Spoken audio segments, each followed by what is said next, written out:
While most people scroll through luxury feeds showing supercars in Dubai or penthouses in Manhattan, there exists a billionaire dynasty you've probably never heard of, a family so wealthy, their reach stretches across every corner of an entire nation. They don't chase headlines. They don't flaunt yachts or private jets. They quietly own them, and far more. From the malls where millions of Filipinos shop every weekend, to the banks that hold their savings, to the power lines that light their homes at night.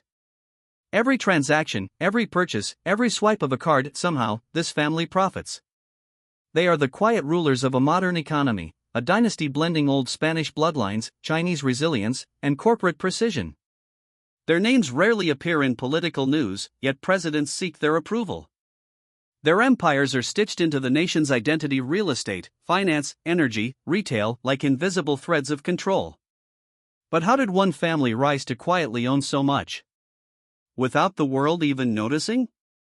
Today, we'll reveal the story behind the Philippines' invisible billionaires, how they built an empire from colonial roots to digital dominance, and why their power matters more than ever. Because when one family can shape a nation's economy in silence, the truth behind their empire will shock you. Let me show you exactly how this happened. To understand this secretive dynasty, we need to step back, centuries back. The Philippines was once a colonial prize. Spanish families controlled the land, Chinese traders controlled the money. When the two worlds mixed, they birthed a new class, Filipino elites with Spanish surnames and Chinese instincts for business. Fast forward to the 20th century. While the rest of the country battled poverty and politics, a handful of families quietly turned post-war chaos into opportunity. They bought land when it was cheap, built banks when credit was rare, and invested in power when the government was weak. By the 1970s, three lineages had emerged as the invisible pillars of modern Philippine wealth, each representing a different kind of power. One family dominated retail and finance, turning shopping into national culture. Another built cities within cities, with private schools, hospitals, and gated communities, a quiet empire of real estate. The third controlled energy, shipping, and infrastructure, powering factories, lighting homes, fueling the economy itself. They competed on paper but cooperated in silence. Their companies interlocked through shares, boards, and alliances. Together, they became what some analysts call the silent triangle, three dynasties functioning like one economic organism. To the outside world, it looked like capitalism at work. To insiders, it was something more, a family alliance that practically owned the country's arteries. Now here's where things get really interesting. The first secret lies in control through consumption. In the 1980s and 1990s, while the West was obsessed with Wall Street, this family focused on something simpler: where people shop. They built vast shopping centers, gleaming temples of consumerism in every major city. To the public, they were convenient malls. To the family, they were data engines and cash machines. Each store paid rent. Each product sale created commission. Each visitor turned into a pattern. Over decades, these malls became the heart of Filipino life: air-conditioned refuges, status symbols, and economic ecosystems rolled into one. By the 2000s, nearly 70% of all retail spending passed through spaces owned or controlled by companies linked to this dynasty. Imagine if one family owned Walmart, Amazon malls, and half the banks in America. That's the scale. Their retail empire fed into banking. Every credit card swipe flowed through their own financial institutions. They offered loans, insurance, savings, all housed within their own malls. Money entered their system and rarely left. The numbers are staggering. Analysts estimate that companies connected to the silent triangle now contribute to more than 25% of the nation's GDP. But here's the genius: they never shout about it. Their PR is minimal. Their leaders live modestly, by billionaire standards. They let their brands, not their names, do the talking. This strategy kept them invisible internationally, even as global billionaires like Musk or Bezos dominated headlines. And yet, while most Americans have never heard of them, their financial influence rivals small countries. But if you think that's impressive, wait until you hear how they secured something even more powerful than money: control of energy itself. While their malls and banks captured wallets, another branch of the family set out to control what keeps a country running: electricity, shipping, infrastructure. During the country's push for modernization, they quietly acquired energy assets. Old hydro plants, coal projects, later renewable ventures, all absorbed under holding companies with neutral names.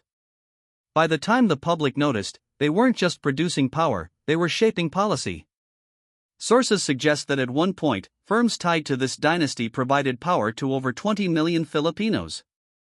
That means nearly 1 in 5 people in the nation depended on them for electricity. And it didn't stop there. They expanded into shipping and logistics, ensuring that the goods sold in their malls were also moved by their ships, stored in their warehouses, financed by their banks, and insured by their companies. It's a perfect economic loop, efficient, invisible, and nearly impossible to break. Critics occasionally question monopolistic behavior, but nothing sticks. Their lawyers are legendary, their philanthropy impeccable, their image spotless. According to regional economists, this family alliance became the soft skeleton of the nation's economy, holding everything in place, quietly ensuring stability and profit. Unlike Western billionaires who seek fame, they value anonymity. Their patriarchs rarely give interviews.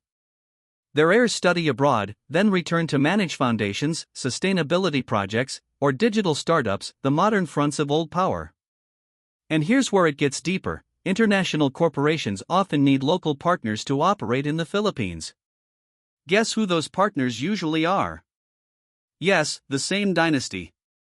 So, while foreign brands appear to compete, the silent family often earns a slice from both sides. But this brings us to the most shocking discovery of all. What if the real power wasn't in owning companies, but in owning the nation's future? That's the final play of this dynasty. While everyone else focused on malls and power plants, they invested in something far more enduring: land. Massive tracts of urban land, once empty fields, were quietly purchased decades ago. Today, those same fields are billion-dollar business districts, cyberparks, smart cities, exclusive residential zones. Every skyscraper, every tech campus, every gated village built on that soil pays them rent or partnership profit. According to analysts, the family's combined land bank is larger than the size of some entire provinces. And it's not just real estate, it's influence. Because owning land means controlling urban expansion, transport routes, even election funding. In private, insiders describe them as architects of modern Philippines. Not politicians, but the people who design where cities grow and where capital flows. This generational strategy, combining retail, finance, energy, and land, gives them quiet, lasting dominance. While presidents come and go, their family boards remain. While currencies fluctuate, their land appreciates. And while the world watches Wall Street, they are building a silent empire that could last for centuries. So what does all this mean for us today? For American viewers, this story isn't just about one family or one country. It's a blueprint for how wealth hides in plain sight. In the US, billionaires build personal brands. In Asia, the richest prefer shadows. The difference isn't greed, it's strategy. The silent triangle shows that true power doesn't need attention. It needs structure. They built vertical ecosystems where money circulates within the same circle, from retail to banking to energy. That's how dynasties survive recessions, elections, even revolutions. And it teaches a bigger lesson: wealth isn't just about how much you earn. It's about what you control and how quietly you can keep it. While most people chase viral fame or crypto gains, families like this invest decades ahead. They think in generations, not quarters. They buy assets that make money while they sleep. But this silence also raises questions. When private power becomes this concentrated, where does public accountability go? Experts argue that while the family's contributions have stabilized the nation, it also means democracy operates within invisible economic boundaries. Still, their influence isn't built on corruption, it's built on discipline, education, and long-term planning. They give back through scholarships, hospitals, disaster aid, visible generosity that balances invisible control. So next time you see a glittering mall, a power line stretching across a city, or a skyline rising from empty land, remember, behind it might stand the same lineage, quietly shaping the world beneath the noise. Before we wrap up, there's one final thing you need to know. The biggest secret isn't how much wealth they've accumulated, it's how little they've lost. Through wars, crises, and pandemics, their empire barely flinched. Why? Because they never put their names at the center, they put systems. Their legacy isn't a single company, it's an invisible network that survives no matter who's in charge. Generations change, last names fade from headlines, but the structures they built, malls, banks, power grids, digital platforms, keep running. That's how quiet power works. It doesn't shout. It whispers through everything you touch. And perhaps that's the ultimate luxury, not wealth that's seen, but wealth that moves the world without being noticed. In a global economy obsessed with visibility, the silent empire of the Philippines remains a masterclass in subtle dominance. If this opened your eyes, wait until you see how similar dynasties operate in other parts of Asia, from Singapore's invisible banking clans to Hong Kong's property titans. Because the world of quiet billionaires is far bigger than you think. So let's recap the hidden lessons behind the family that silently owns the Philippines. First, control through consumption. They turned retail into power, making every purchase a profit. Second, control through infrastructure. They supplied the energy and logistics that keep the nation alive. Third, control through land. They built the literal foundation of modern cities, owning tomorrow before it arrived. Together, these pillars created a dynasty so stable it outlasted politics and crises alike. The takeaway for us? Real wealth isn't about showing off. It's about building systems that never sleep. As viewers, we can admire their discipline but also question the balance between private power and public freedom. And if you've ever dreamed of building something lasting, their story proves one thing: quiet ambition can be louder than fame. Because while the world looks at billionaires who tweet, post, and flaunt, the real titans are the ones who let their empires speak for them.